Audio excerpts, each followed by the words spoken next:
ആകെ അസ്വസ്ഥനായ Sam Alex അവന്റെ ക്യാബിനിലേക്കും പോയി. ഉച്ചയ്ക്ക് ശേഷം വർക്ക് ഒതുക്കിയ നീലിമ ക്യാബിനിൽ നിന്ന് പുറത്തിറങ്ങി. അപ്പോൾ ഓഫീസിലെ മറ്റു സ്റ്റാഫുകൾ ആരെയോ കുറിച്ച് സംസാരിക്കുന്നത് കേട്ടു. നീലിമ സംസാരം ശ്രദ്ധിച്ചു. അല്ല, ഇയാളെത്ര ചീപ്പാണെന്ന് ആരെങ്കിലും കരുതിയോ?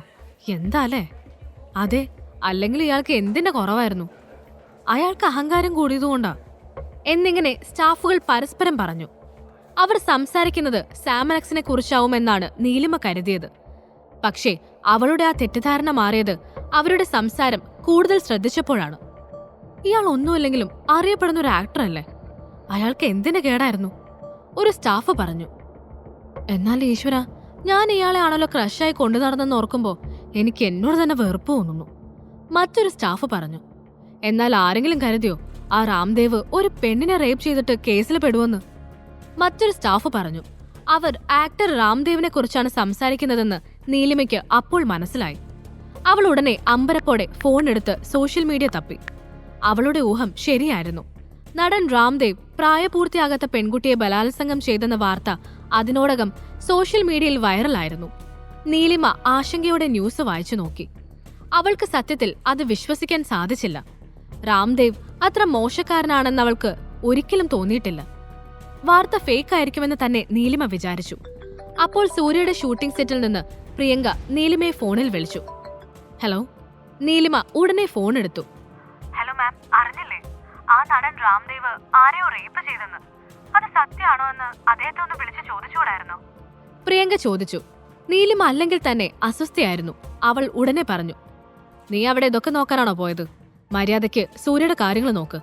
ഇമ്മാതിരി ലൂസ് ടോക്കിന് മേലാൽ സമയം കളയരുത്. ശരി, സോറി മാഡം, ഞാൻ ഇനി ശ്രദ്ധിച്ചോളാം. പ്രിയങ്ക ഉടനെ പറഞ്ഞു. അവളുടെ ശബ്ദം ഇടറിയിരുന്നു. അത് ശ്രദ്ധിച്ച നീലിമ ഉടനെ പറഞ്ഞു. പ്രിയങ്ക, നമ്മൾ അയാളെ വിളിച്ചിട്ട് ഒരു കാര്യമില്ല. കാരണം അയാൾ തെറ്റ് ചെയ്തെങ്കിലും അല്ലെങ്കിലും അയാളാണ് തെളിയിക്കേണ്ടത്.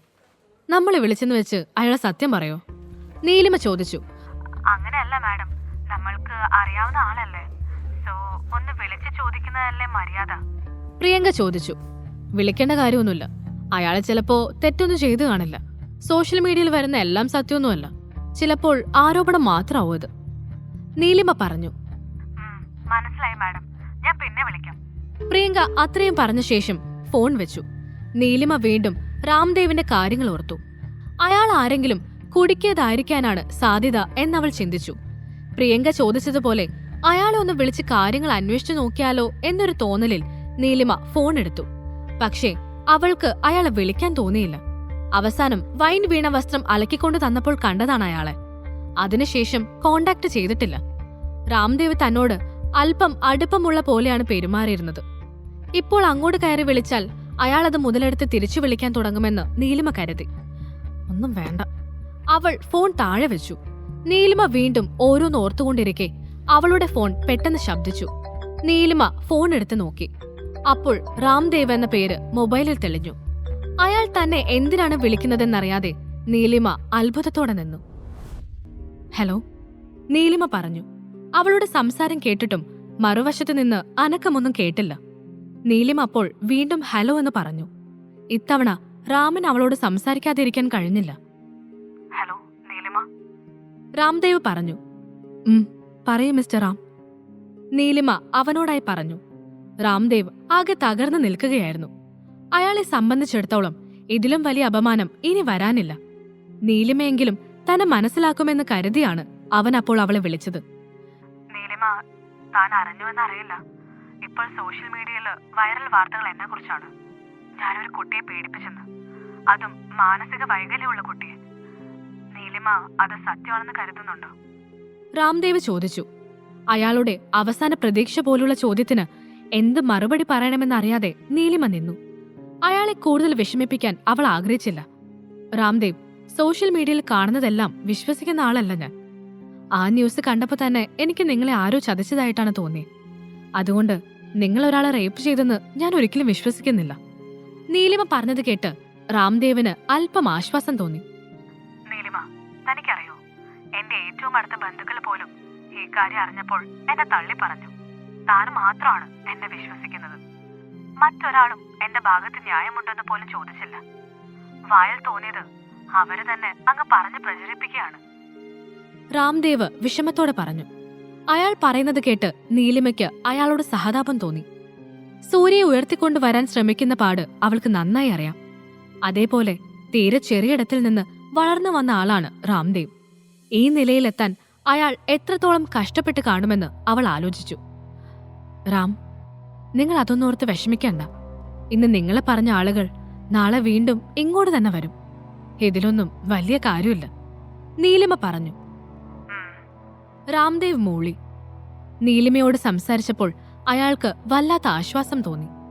അയാൾ ഒരു കുട്ടിയെ റേപ്പ് ചെയ്തെന്ന വാർത്ത പുറത്തു വന്നപ്പോൾ മുതൽ നാട്ടുകാരും വീട്ടുകാരും ഒളിഞ്ഞും മറഞ്ഞും തന്നെപ്പറ്റി കുറ്റം പറയുന്നതെല്ലാം കേട്ട് തല പെരുത്തപ്പോഴാണ് അയാൾക്ക് നീലിമയെ വിളിക്കാൻ തോന്നിയത്. അവൾ തന്നെ തെറ്റിദ്ധരിക്കുമോ എന്നൊരു പേടിയും അതിന് പിന്നിലുണ്ടായിരുന്നു. നീലിമ, തന്നോട് എങ്ങനെ നന്ദി പറയുമെന്ന് എനിക്കറിയില്ല. താൻ ഒന്നുമില്ലേലും എന്നോട് ഇത്രയൊക്കെ സംസാരിച്ചില്ലേ, താങ്ക്സ്. രാംദേവ് പറഞ്ഞു. അതിനു മാത്രം ഞാനൊന്നും ചെയ്തില്ല റാം. നിങ്ങൾ നല്ല കഴിവുള്ള നടനാണ്.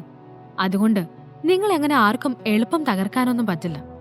കൂളായിട്ടിരിക്കെ, നീലിമ പറഞ്ഞു. രാംദേവിനെതിരെ എങ്ങനെയാവും ഇത്തരത്തിലൊരു കേസ് വന്നതെന്ന് നീലിമ ഒരുപാട് ആലോചിച്ചു നോക്കി. അയാൾക്ക് ഒരുപാട് ഫാൻസ് ഉള്ള കാര്യം നീലിമയ്ക്കറിയാം. ഇങ്ങനൊരു കേസ് എന്തായാലും അയാളോട് അത്ര വിരോധമുള്ള ആരെങ്കിലും ആയിരിക്കും കെട്ടിച്ചമച്ചിട്ടുണ്ടാവുക. നീലിമ, എന്നെ പൊക്കി നടന്ന ആളുകളൊക്കെ ഇന്ന് എന്നെ കല്ലെറിയുന്നത് ലൈവായി കണ്ടുവരിക. ഞാൻ സോഷ്യൽ മീഡിയ വഴിയൊക്കെ എന്റെ ഫോട്ടോസ് ഷെയർ ചെയ്തിട്ടുണ്ട്. പീഡനവീരൻ എന്നൊക്കെയാണ് ക്യാപ്ഷൻ. ഇതിൽ ഏറ്റവും വലിയ കോമഡി എന്താണെന്നറിയാമോ? എന്റെ അടുത്ത കൂട്ടുകാരി വരെ ഈ വാർത്ത വിശ്വസിച്ച് എന്നെ തള്ളി പറഞ്ഞു കളഞ്ഞു. ഈ അവസ്ഥ ഒരാൾക്കും വരാതിരിക്കട്ടെ എന്നാണ് എന്റെ പ്രാർത്ഥന. രാംദേവ് പറഞ്ഞു. അയാളുടെ ശബ്ദം കേട്ടപ്പോൾ വളരെ വിഷമിച്ചിരിക്കുന്നത് പോലെ തോന്നി. റാം വിഷമിക്കാതെ. അല്ല, ഞാനൊരു കാര്യം ചോദിക്കട്ടെ? നീലിമ അയാളോട് ചോദിച്ചു. റാം അപ്പോൾ പറഞ്ഞു. താൻ ചോദിക്കേ, മുഖരയൊന്നും വേണ്ട. റാമിന് ശത്രുക്കൾ വല്ലവരും ഉണ്ടോ? അങ്ങനെ ആരെങ്കിലും ചെയ്ത പണിയാണോ ഇത്? നീലിമ ആശങ്കയോടെ ചോദിച്ചു. എനിക്ക് പേഴ്സണൽ ലൈഫിൽ അധികം ശത്രുക്കളൊന്നുമില്ല നീലിമ. പിന്നെ ഫീൽഡിലെ കാര്യം തനിക്ക് അറിയാലോ. നമ്മുടെ ശത്രു ആരാണെന്ന് പോലും നമുക്ക് പറയാൻ സാധിക്കില്ല. അങ്ങനെ ആരെങ്കിലും ചെയ്തതാണെങ്കിലേ ഉള്ളൂ ഇത്. ഈ വാർത്ത വന്നതിൽ പിന്നെ എന്റെ കുറെ പ്രൊജക്ടുകൾ ഡ്രോപ്പ് ആയിട്ടുണ്ട്. ചിലപ്പോൾ അത് തന്നെയാവും അവരുടെ ലക്ഷ്യവും. ഇനിയിപ്പോ ജോലിയില്ലാതെ വീട്ടിലിരിക്കുന്നത് അവർക്ക് കണ്ട് ചിരിക്കാലോ. രാംദേവ് പറഞ്ഞു. ആ ചെറുപ്പക്കാരൻ അങ്ങനെ സങ്കടപ്പെടുന്നത് കണ്ടപ്പോൾ നീലിമ ആകെ വല്ലാതെയായി. ഏയ്, അങ്ങനെയൊന്നും വിചാരിക്കണ്ട. താൻ തോറ്റുപോകുന്നുമില്ലടോ. ഇതൊക്കെ ഒരു മോശം സമയമാണെന്ന് കരുതിയാ മതി. താനൊക്കെ ഇതിലും ബുദ്ധിമുട്ടിയാവില്ലേ ഫിലിം ഫീൽഡ് വരെ എത്തിയത്. സോ ഇതൊക്കെ അങ്ങ് മായും. വീണ്ടും തന്റെ കാലം വരും, നീലിമ പറഞ്ഞു. കേൾക്കാൻ നല്ല സുഖമുണ്ട്. നീലിമയ്ക്ക് അറിയാത്തത് കൊണ്ടാണ്. ഒരാളെ തകർക്കാൻ ഇപ്പോൾ ഏറ്റവും കൂടുതൽ എളുപ്പം ഇതുപോലത്തെ കേസുകളാണ്. നാട്ടുകാർ സത്യാവസ്ഥ പോലും അന്വേഷിക്കാൻ നിൽക്കാതെ എത്ര പെട്ടെന്നാണ് എന്നെ ഒരു സ്ത്രീലമ്പടനാക്കി കളഞ്ഞത്. രാംദേവ് പറഞ്ഞു. ശരിക്കും എന്താ റാം സംഭവിച്ചത്? എന്താ കേസിന് ആസ്പദമായ ഇഷ്യൂ? നീലിമ ചോദിച്ചു. എന്തുകൊണ്ടോ അപ്പോൾ രാംദേവ് മിണ്ടിയില്ല. അല്പനേരം മൗനം തുടർന്ന ശേഷം അയാൾ പറഞ്ഞു. അതിനെ പറഞ്ഞിട്ട് കാര്യമൊന്നുമില്ലടോ, അത് വിട്. രാംദേവ് പറഞ്ഞത് കേട്ട് നീലിമ ആകെ ആശങ്കയിലായി. റേപ്പ് കേസ് വരാനുള്ള കാരണം അറിഞ്ഞിരുന്നുവെങ്കിൽ ഉറപ്പായും എന്തെങ്കിലും രീതിയിൽ അവൾക്ക് അയാളെ സഹായിക്കാൻ കഴിഞ്ഞേനെ. പക്ഷെ ഇപ്പോൾ അയാൾ അത് തുറന്നു പറയാൻ കൂട്ടാക്കുന്നില്ല. അതിനർത്ഥം ഇനി അയാൾ തെറ്റ് ചെയ്തിട്ടുണ്ടെന്നാണോ? അത് റാമിനോട് തുറന്നു ചോദിക്കാൻ അവൾക്ക് ആഗ്രഹമുണ്ടായിരുന്നു. പക്ഷേ അത് അയാളെ കൂടുതൽ തളർത്തുമെന്ന് ഉറപ്പുള്ളതുകൊണ്ട് അവൾ മറ്റൊന്നും ചോദിച്ചില്ല. ഈ കഥ തുടർന്ന് കേൾക്കുന്നതിനായി ഇപ്പോൾ തന്നെ പോക്കറ്റ് FM ആപ്പ് ഇൻസ്റ്റാൾ ചെയ്യൂ. Link in description.